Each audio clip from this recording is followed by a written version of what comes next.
What do you have? You gotta watch. No. This is Stanton Friedman. I'm a nuclear physicist with a very strong interest in flying saucers. I'm in Kansas City, Missouri on July 24th, 1991. I'm here to do an interview with Gerald Anderson, a very important witness with regard to the recovery of a crashed flying saucer in New Mexico in July 1947. We have just had a visit with a polygraph examiner who says he has seen no evidence of deception. This is after spending several hours with myself and Gerald, mostly with Gerald. A full report will be forthcoming. So with that, we will talk to Gerald Anderson.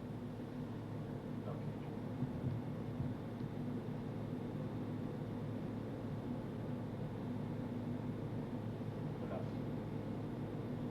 You state your name, please. My name is Gerald Anderson. Where were you born and when? I was born October 4th, 1941, in Indianapolis, Indiana. Okay, and give me a summary of what happened in 1947 with regard to a crashed flying saucer in New Mexico. Well, we had just moved to Albuquerque, New Mexico on July 4th, 1947. This was approximately the day before we went out on the plains of San Augustine with my Uncle Ted, my cousin Victor, my father, my brother Glenn, and myself. We drove down to the plains of San Augustine, which is west of Socorro, New Mexico, in the Magdalena Daddle area, and we were down there looking for banded and moss agate, which, according to my Uncle Ted and my cousin Victor, was prevalent in the area. My brother being an amateur rock hound and wanted to get some of this, and it was a way of showing us around the area. And they had relatives down in Magdalena that they wanted to introduce us to. And so we had gone down there, and we got down in the Horse Springs area and had driven off onto the plains down an old rutted road for a mile or so,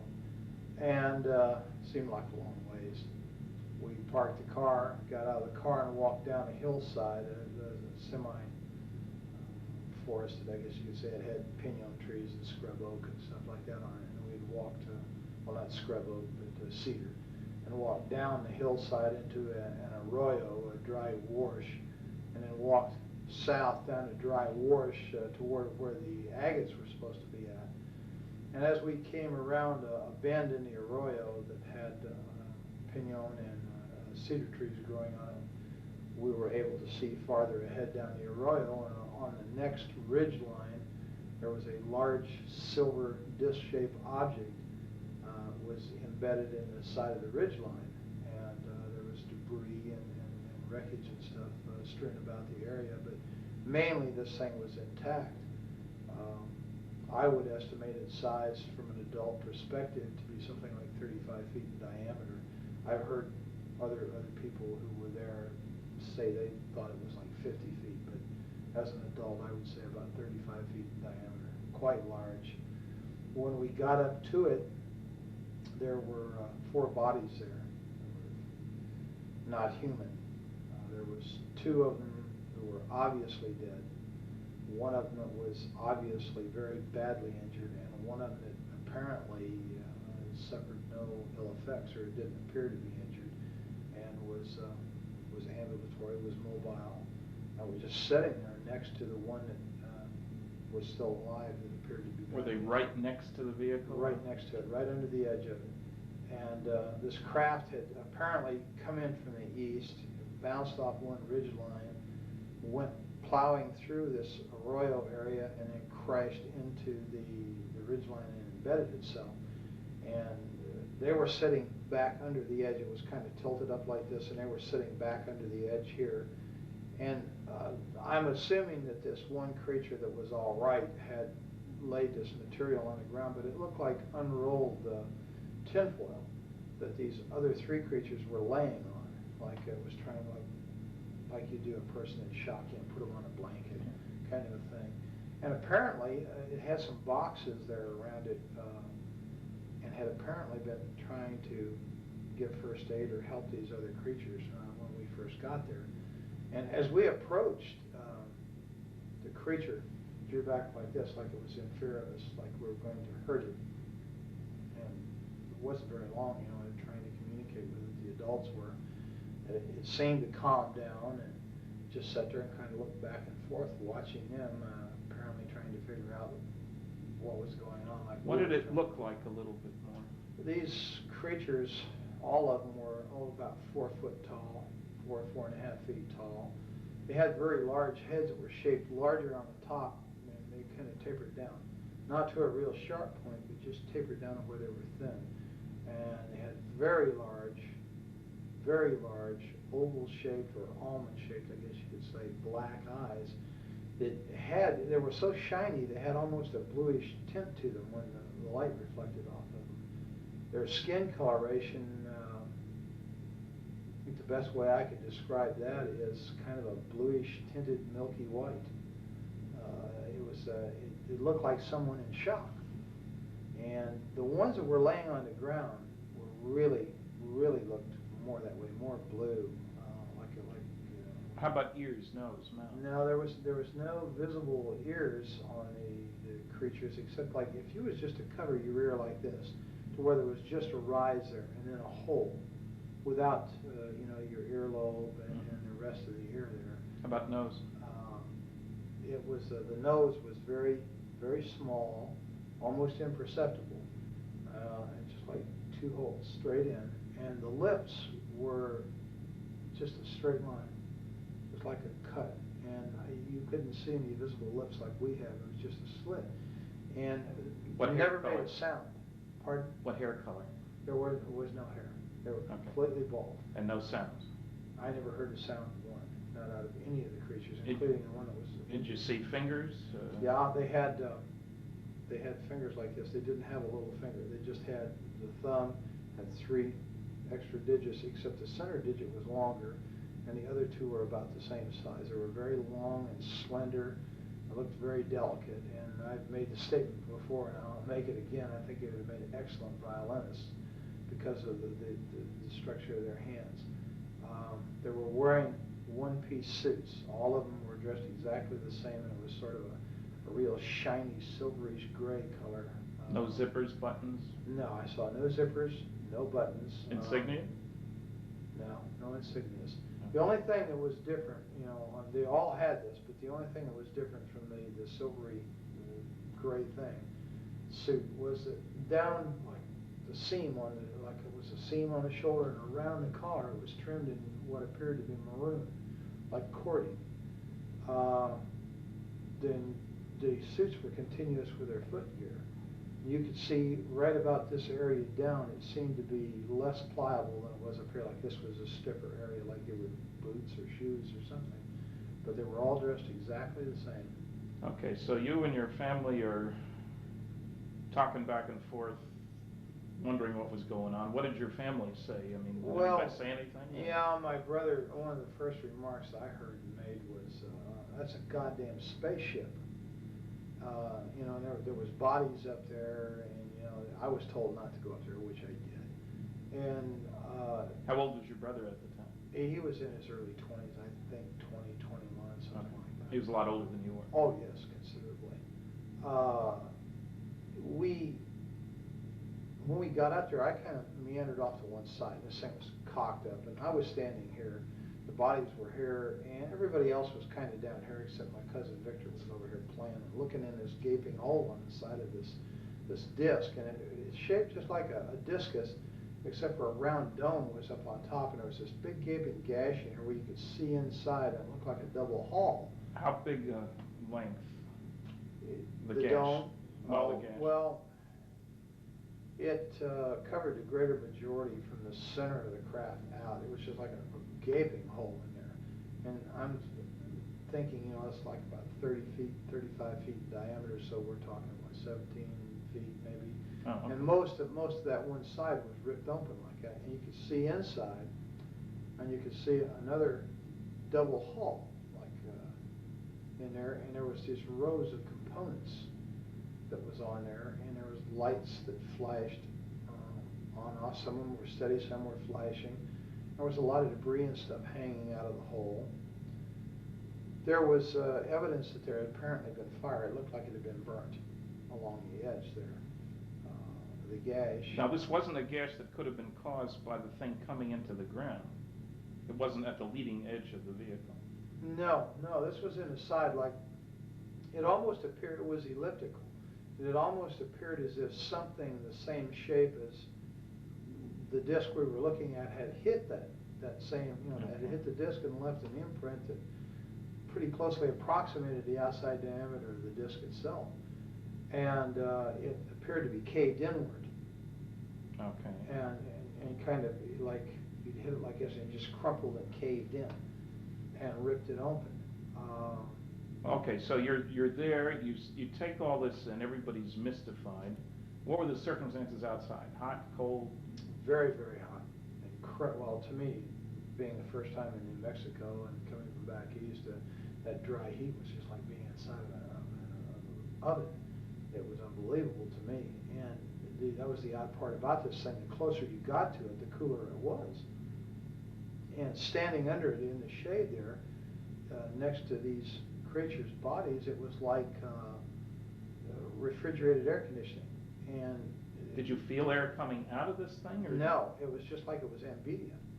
And I remember reaching up and putting my hand on the side of it, and I think I was afraid it was going to hit my head because there was enough room for me as a small child, I was approximately the same size as these creatures to walk up under there and stand there, but I kind of did like that, put my hand up against this thing. What did it feel like? It was ice cold. It felt like it just came out of a freezer. Was it smooth? Was it rough? It was very smooth. It had a very smooth texture to it. It was obviously made out of metal. It was very solid, and it was very cold, ice cold. And there was a smell in the area. It smelled volatile, acrid, like acetone. And that seemed to be coming out of that gash, that smell. But the closer you got to this thing, the cooler it was. So I kind of remained there, and I guess that while they were over here, my father and my Uncle Ted and my brother, and Uncle Ted was trying to talk to this thing in Spanish, and of course it didn't understand a word he said. And Dad tried to talk to it, and then they tried, sign language, and that didn't work. And I don't know, for some reason, I just, I reached down and touched it, this one that was laying next to me. And when I touched it, I realized, I jumped back. It scared me and startled me because I suddenly realized that these weren't dolls. I thought they were plastic dolls. And I was still in my mind, these are moving dolls. Until I touched it, and I realized, this was a dead thing. I'd seen dead relatives before, and I unfortunately had made the mistake one time of touching a relative that was in a casket, and I just knew this is a dead thing. And it scared me, and I ran around behind my father and my uncle, and this thing was sitting there on the ground, and it kept looking back and forth, and it just had its hands like this in its lap, and it just kept looking back and forth between the three of them, and like it was trying to understand. And all of a sudden it just turned and looked right straight at me between my Uncle Ted and myself. And this is when it was just like an explosion of things in my head, things I started feeling, just terrible depression and loneliness and fear and just awful feelings that just suddenly burst into my mind. And I don't know if that meant that it was communicating with me and I was the only one there I could communicate with because I was a kid. I don't know. I turned and ran, and I ran across the arroyo and up on the area that it had bounced off of during the crash, and was just standing there looking down at this scene, and my family, and off in the distance I could see cattle grazing, I could see a windmill, and I could see dust trails out on the playa, out on the plains out there. And I was there for a little while, and then I came back down, and I guess we were there, Victor was when I got back down there, Victor was up in the crack, and Ted yelled at him to get out of there, and Glenn went over and grabbed him by the belt and jerked him off. That's your brother? Yeah, and jerked him off and said, get out of there, you could cause this thing to explode and kill us all, and then of course he went prowling around in there. I was kind of standing off to one side looking. That's why I knew that I could look off these rocks that I was standing on right into this thing. That's why I knew, about the lights and the components and stuff. And then, I heard other people talking. I turned and there was a group of people coming up the arroyo from out on the plains from the south. They had come up there, and of course they walked up and was talking. And how many? There was an older man and 5 younger students. Boys, girls? There was 3 boys and 2 girls, and they were all, introducing, talking to my father and my uncle and my brother. What did the older one look like? The man. leader of this group, Yep. the man, he was a very tall man, very big man. He was wearing a pith helmet when he first came up, one of those kind of explorer helmets. And he was bald, and I know that because he had taken it off and he had done this, a couple times with a handkerchief and put it back on. He was a balding man, and he had a round face. He was very ruddy complected. He's a big man,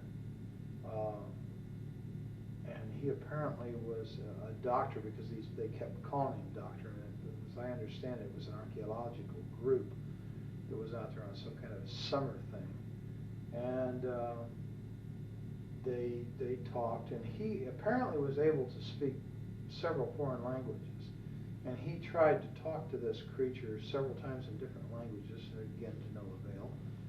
How did he happen to be there? Had he seen the thing? Well, they claimed that they said they saw this thing come down the night before, flaming, and they thought it was a meteorite. And they had talked about, well, in the morning, we'll go over there and see this, where this meteor came down, because that's what they thought it was. And when the sun came up the next morning, and they got about their business and got up, and somebody looked over and said, they saw all the shiny metal and stuff across the plains there, and they realized it wasn't a meteorite, it may have been an airplane, and that crashed. So they all decided to go over there and see if there was anybody who was alive, that was hurt, that needed help. They had driven over? No, they walked over, apparently, the way I understand it. And it's quite a ways across that plain, so it had to take a very long time to do this. Or they may have had a vehicle, I don't know. That's an assumption, I think, on my part. They walked. Okay, so they're around with your family. But they came across the plains nonetheless. I'm not sure if they drove or not. I didn't hear any cars. And then somebody else showed up. Yeah, they were down there just, 15, maybe 20 minutes at tops, and they were picking up things, some of the students, and this Dr. 𝗧𝗏𝗏𝗡 that they called him, this one girl went up and said, look, doctor, wouldn't this make a beautiful ring? And she was holding what looked like a red rod, or a red tube of some kind. It was kind of a silvery red. And he kind of snapped at her, and put that down, Agnes. You don't know what that is. I think it hurts you. Just don't pick this stuff up. And she kind of said, well, yeah, okay, doctor. And then he went back to what he was doing, and she walked away and put it in her pocket. And a lot of them were doing this, sort of picking up things and feeling things. I was picking up things and feeling things. There was all kinds of material, metal, and stuff laying around. Then we heard it. Well, we all heard it, a sound of a motor coming like a truck. And I went back up the incline there to the ridge line, and I could see out there, and there was a truck coming up. It was an old pickup truck. It was sort of a beige color or a tan colored thing, and it had a whip antenna on it. And it stopped, and this guy got out, and he's wearing brown clothes. He's got boots on, and he's wearing a straw hat, just like the kind Harry Truman always wore. And he had wire-rimmed glasses. He was a big man, and he looked exactly like Harry Truman to me. And I'd seen in the movie-tone news that he was president then. Yeah, I was well aware who Harry Truman was, so everybody was. He was kind of a hero, And this guy looked like him, except bigger. And I don't think he didn't look as old either. His hair was kind of light gray. And he walked over there, and they got to talking, with everybody. And he told them that he worked out on the plains out there, and that he made maps, and that he had seen the wreckage from out there on the plains, and he saw the people, and he thought it was a plane wreck, and just something was going on. He came over there to see. And he hadn't been there but just a very, very few minutes when we heard all kinds of motors and engines straining and stuff.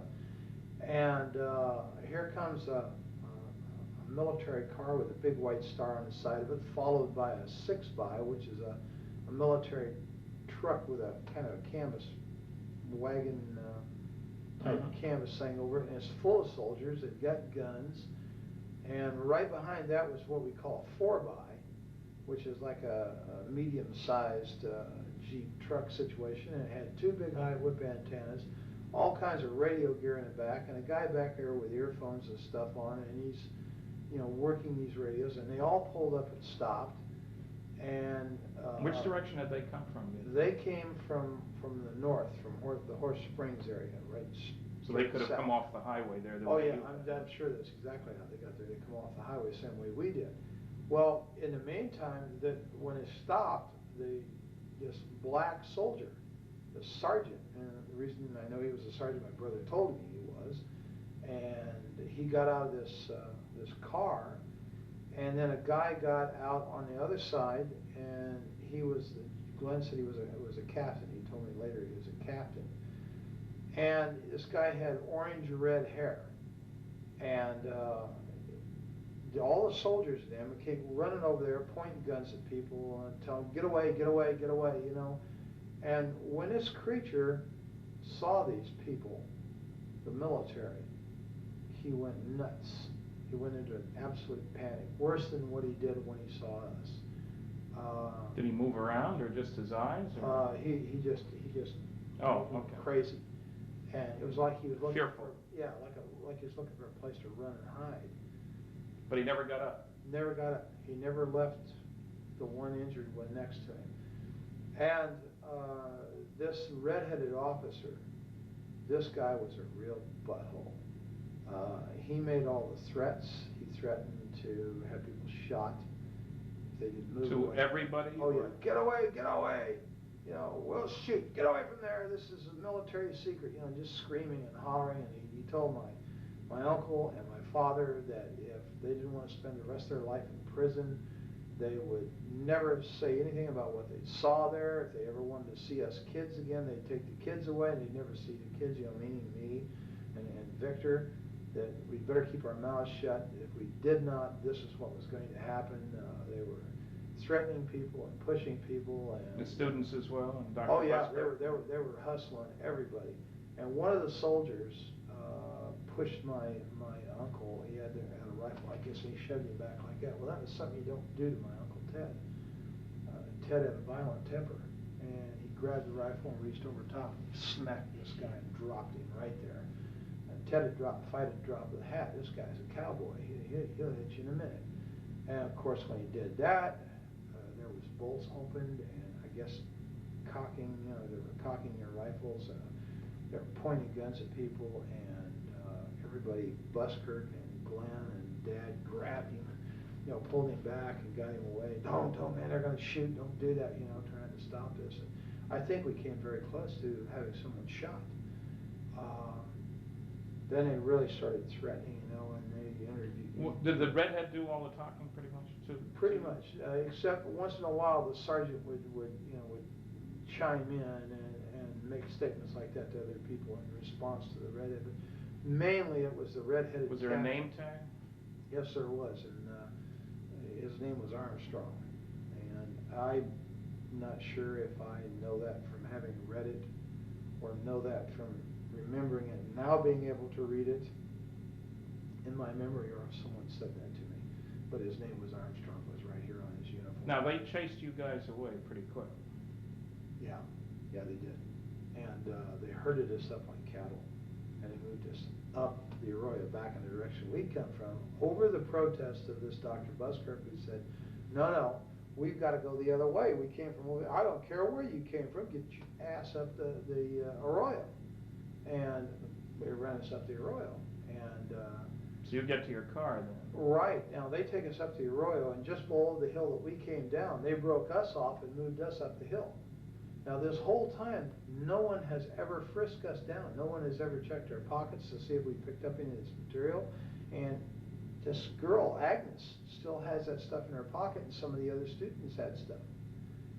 To my knowledge, up to that point, they had not been searched. Whether they did so afterward, I don't know. They never searched us, ever. They run us back up the hill, and when we got to where the car was parked, where Dad had parked the car up there, there's a Jeep with a guy sitting in the back, and there's a mounted machine gun in the back of this Jeep, and all these soldiers. The Jeep pulls out, we're told to get in the car, we follow the Jeep, and the soldiers go with us, all the way back out to the highway. When we get back out to the highway, they set us right there. They wouldn't let us out of the car, they wouldn't let us move forward. I don't know whether they were making a decision or what. When we got out to the highway, this place was absolutely full of military personnel, military equipment. There was airplanes sitting out there that they had landed on the highway. Did you see any airplanes when you were back at the site? Yeah, there was airplanes in the sky, but nobody thought much about it. You know, I didn't think anything about it. I was used to airplanes being in the sky, having, you know, been raised in Indianapolis, Indiana, the home of the Nordum bomb site. You know, the sky was always full of military aircraft. I never thought nothing about it. And when we get back onto the highway, there's observation aircraft, you know, high-winged aircraft, and there's one, what I know now to be a C-47 sitting there, and how we didn't hear that land's beyond me. And how he landed, well, of course, I guess you could land if you're a good pilot out there, because there was no telephone poles or anything. And it was, they had tore the fence down on the north side of that highway, and all this equipment was setting back up there, and that plane was up there, and they were taking stuff out of the plane. There was military ambulances, and there was trucks with wreckers, cranes on them, and there was tankers, like maybe had fuel or water in them. There was just, everywhere you looked, there was military. And a major recovery operation. Yeah, it looked like an invasion force. It really did. And they were all wearing these light khaki uniforms. They didn't look like, you know, olive drabs. They were light khaki, and they all had the same patch over there, that kind of blue funny patch with the circles on it, was on their shoulder. And Did you have any clue as to where they came from? Did your brother or your uncle? No, I don't know where they came from. I don't think anybody ever ascertained that. There were a lot of them had MP patches, and some of them were wearing nightsticks off of these webbed utility belts. They had nightsticks, and they had 45s and holsters, you know, the automatics in a fold-over holster. And these were the people who were given most of the orders. They had the road barricaded off out there, and we sat there for a very long time, and, you know, we were getting thirsty and everything, and we asked, you know, if we could go back to Horse Springs and get some water. Oh, no, you can't go through there. And right after that, they said, no, you just turn around and you head out of here now, and you go to Socorro, and this is a redhead again, you keep your mouth shut, just keep going, and don't look back. Well, so we drove away, you know, and Dad and I said, hell with it, we'll go to Magdalena, we'll get water at Magdalena, you know, because that's where 𝗔𝗞𝗘 lived, the relative of Ted. And so as we drove away, I was looking out the back window, and I could see Dr. Buskirk and these kids, and that guy that got out of the pickup was standing there, and this Dr. Buskirk was doing just like this in this red-headed officer's face, and he kept pointing back behind him. And I guess that meant, you know, we got to go back that way, and he was fed up with this guy or something. He was shaking his finger in his face while they were yelling at each other. And that's pretty much the last I saw of the whole situation. I don't know what happened after that, because we just kept going. Did you get home before dark? Oh, yeah, it was before dark. Of course, it was in the summertime, so it didn't get dark until way late. And we stopped in Magdalena very briefly, and, you know, and then just kept going. And the adults were really funny, you know, they were really scared. And I had very rarely, you know, well, of course I didn't know him that well, but over the years I knew that Ted was not much of a disciplinarian. He really didn't discipline the kids that much. But he really knocked the fire out of old Victor. Victor wanted to talk about what we just saw. And Ted kept telling him, shut up, don't talk about it. Nobody's talking about this. Finally, he just turned around and knocked the living hell out of Victor for shooting his mouth off. Did Ted work at Sandia then? Yes, he did. He did something out there in the technical area. I don't know. Had a clearance? Yes. And later your dad worked out at Sandia? Yes, he did. Security. And he worked there for years. Until he retired? Until he retired. And Dad had some very high clearances. Okay. When we got home, we Mom was over at Uncle Ted's house, and Mom perceived instantly that something was wrong. I said, "What's wrong, Glenn?" He's like, and then they decided they'd tell him. Well, when they did, then of course Isabel, oh my God, you saw demons, you saw the devil, because Isabel was Ted's wife? Ted's wife is a devoutly religious Catholic person who thinks anything that isn't a vision of, say, the Virgin Mary or of Jesus is quote unquote demons, and that's what we saw. And of course Ted, oh God, he just put her off. And we really never talked about it much in the family because of the reaction it got. And my dad was really afraid, and so was Ted. And Glenn especially, because Glenn made the statement about when he first saw the military. He told my father, he said, and Ted and everybody there, don't let them son bitches know I'm a Marine. Don't let them know. And of course nobody did, and he was in civilian clothes, so he had a pair of blue jeans on, and he was in civilian clothes, so he didn't look like military, or I'm sure his ass had been in real trouble. And they never checked. They just assumed, I guess, that we were. Did they ask your names? Oh yeah, they took our names. They got all that from my dad, and my brother just very cursory would, just hardly talk to him at all. He let Dad and Ted do most of the talking, which was pretty smart, I think, under the circumstances. And of course, they never really asked me any questions at all. You were just a kid. Yeah, I was just a kid. And well, you first went public with this. Now, let's first square away. All the other four that you were with are dead. Yes. It's been some time. And my brother died of a heart attack in Mexico City. My dad died of a heart attack in '78. And Ted and Victor were killed in an automobile accident in the mid-'60s, and I assume it was '65. Right, now, there's a strange diary that's turned up. How did that happen? Well, when I went to my father's funeral in 1978, a lot of Dad's personal belongings were given to us boys. You didn't live in the area at the time. Oh, no. You'd gone off to the military. I've been in the military, and subsequently, on return from the military, moved to Colorado immediately. And your dad had remarried a couple of times. Oh yeah, this was so Dad was on his third wife, and his personal belongings and stuff, were kind of given to my two brothers and myself. And my cousin Valley Jean was there at the funeral. That's Ted's daughter. Yes, and she came up and was talking to me, and she said, "Here, you were there. You need to have this too." And she handed me these photocopies. And at first, I thought, well, what is this, Dad's diary? She said, "No, it's my dad's diary. But you were there. You need to have this." And then it dawned on me what I was looking at, and because I read a little bit of it. And so I said, "Yeah, okay," And I didn't want to talk about it at the funeral because Roz's side of the family, God bless her. That's your dad's third wife. God bless her. I loved her. But they were very religious, and they would have viewed this exactly the same way as Isabel had, as evil. And I really didn't want to have any problems with them.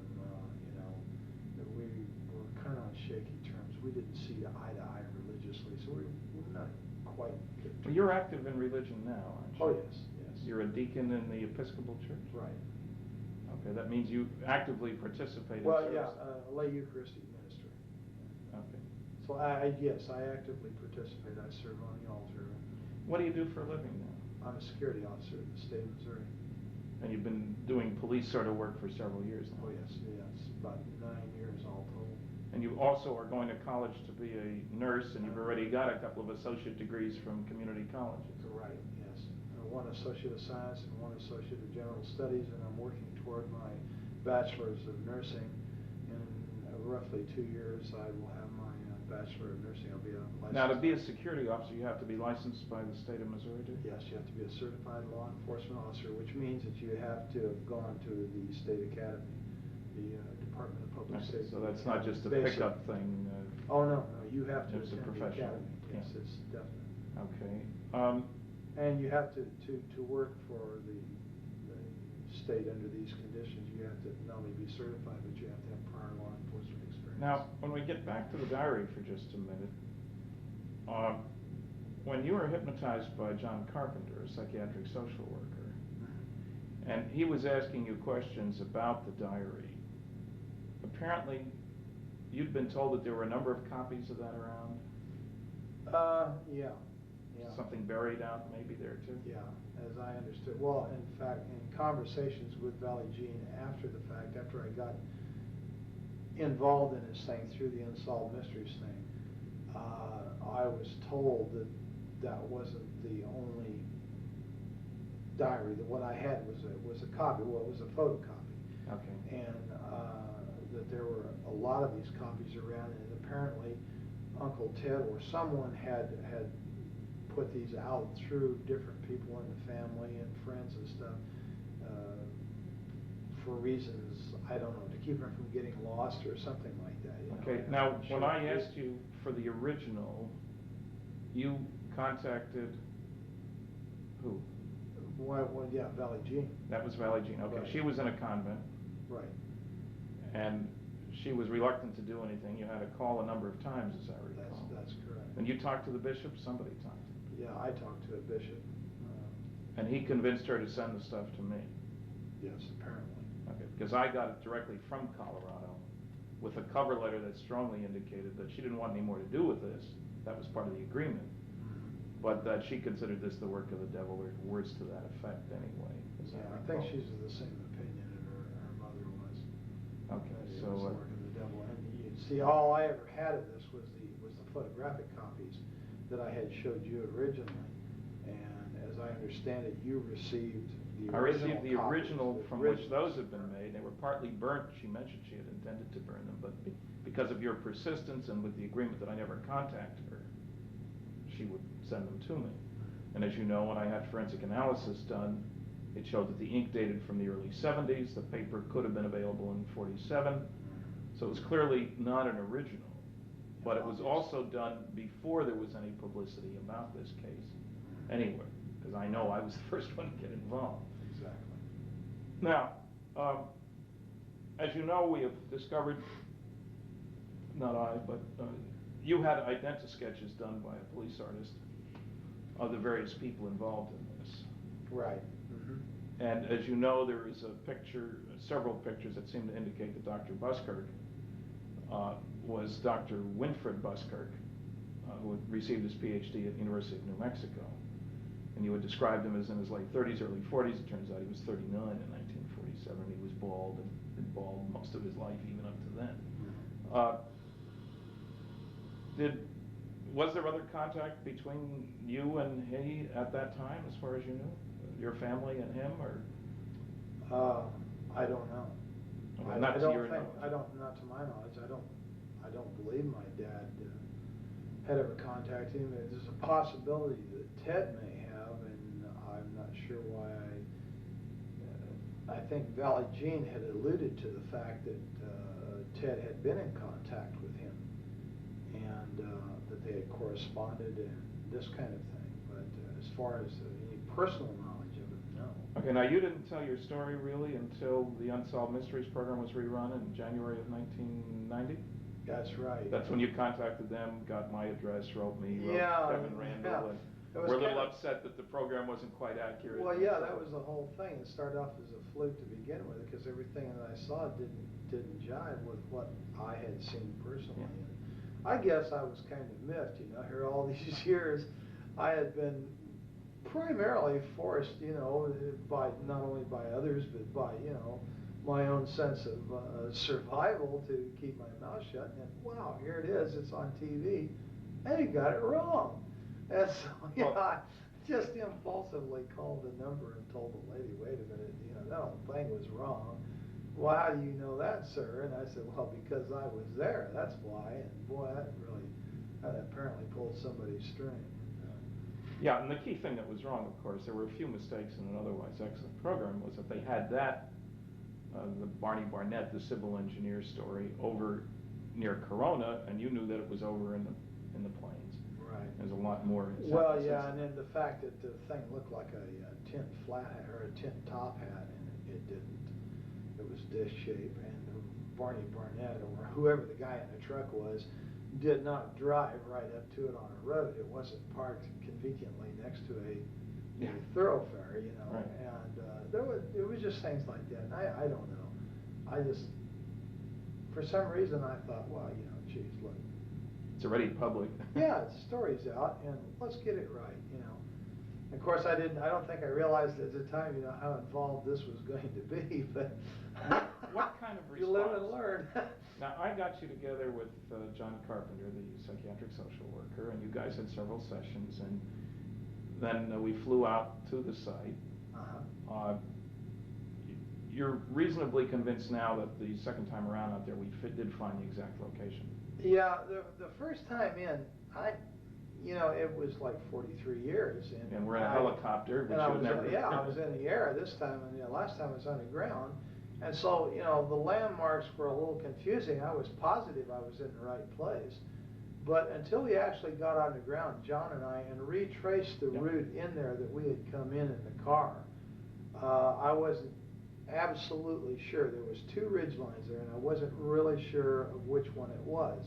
And I had the feeling that the first one that I had pointed out was the correct one, but once I went in on the ground on foot with John, I knew instantly that it wasn't that one, it was the other one, and I'm absolutely positive that that's where I was at. There's no question in my mind. And you will recall that you described the woman who sold you the pop on the way in? Right. And we found the older woman there who said that was exactly what she looked like. That's right. And I'll never forget that lady because I had it with the heat. I'm telling you. Backseat of that 40 Plymouth, down those dirty old roads and stuff, and for mile after mile. And of course, my dad was one of these kind of people. When he got in a car, it was point A to point B nonstop. I don't know why. He just never stopped to smell the roses along the way. And so, you know, I was pretty sad shape, and you know, I remember that lady quite well. What kind of response have you had? You went public. I mean, John talked to a newsman. You both talked. He called me. In the Springfield newspaper, paper carried a very straight, very large article, and that got spread around by lots of people. So suddenly you're a celebrity, if you will. What kind of reaction from the people who knew you on campus where you worked, your friends? Oh, very, very few negativists. There's the noisy negativist, you know. We have those. But in general, generally supportive. 99% of the people were incredibly supportive. Only one professor at the university was of the negativist type that was vocal about it. Everybody else is just 100% supportive.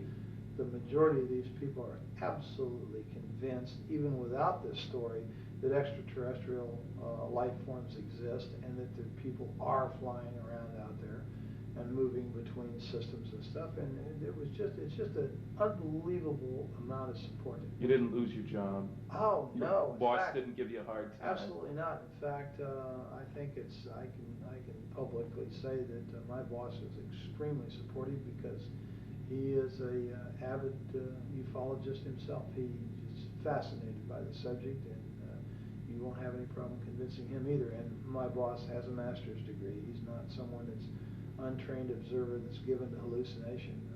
Most of the people who are the most supportive of me are people with very high educations, very, very solid educations, very solid, upstanding degree people, not given to hallucination. You attended a UFO conference with John Carpenter, and he gave a paper, I guess, and introduced you. Sure did. And you've got a response from that audience too. Yeah, 100% supportive. I was really quite relieved and made very, very welcome. And, well, you've been interviewed by a number of other people. Linda Howe, working on a documentary and so forth, seems to have bought the story. Now, how much contact did you have with Kevin Randall? A very brief telephone call. I came home from work one day and there was a message on my answering machine, and as you well know, I have a tendency to be hard to get a hold of. Yes. And he'd left his number, and of course I had his address and and yours, and I had sent cards to both of you and something to the effect, if you want to know what really happened out there, call me. Yeah. And he had called and I wasn't there, and he had left his number, so I returned his call. Now, I talked to him very briefly. primarily because I didn't like the man's attitude. I don't feel comfortable with people who call other people liars and charlatans and phonies and say that they rig their research to make it come out the way they want. And when someone starts telling me this kind of thing, then the first thing I want to do is I want to get away from them, and this is exactly what I did. Now, I understand that this man claims that I talked to him for 2 hours and that he has a 2-hour tape of one contradiction after another of me, and that's not quite true. Okay, there's been no other contact with him? No other contact. I won't give the man the time of day. Okay. And has any other investigator, any of the noisy negativists approached you directly? no, none at all. The only other investigator is you yourself, or Don Berliner, and Bob Bigelow and John Carpenter. Okay. And of course, you're quite familiar with our involvement. And you agree that on that first trip to the plains, it was you, I, Bob Bigelow, and a pilot in the helicopter? Yeah, Joe Channing, the pilot, was in the front seat on the left side. I was in the front seat on the right side. You were directly behind me. No. You were directly behind the pilot on the left side, and Bob Bigelow was directly behind me on the passenger side. Right, and then we met up eventually with Don Berliner and John Right. Carpenter, and They we were spent the at- next 3 days They together. drove to Daddle. They drove the Jeeps and stuff to Daddle, and were waiting for us at Daddle when we landed in the highway island out there. Right, and as you recall, where did we refuel the helicopter? Springerdale, Arizona. Because So we it's flew not to far the to site. Arizona, that's the Oh, point. no, it was just a matter of a few minutes, actually, 25 minutes maybe at the max, west of where we were located. All right, I think we may pick this up another time, but I think that'll do us for now. I really appreciate the time and trouble and effort and all the rest of that, and on to bigger and better things.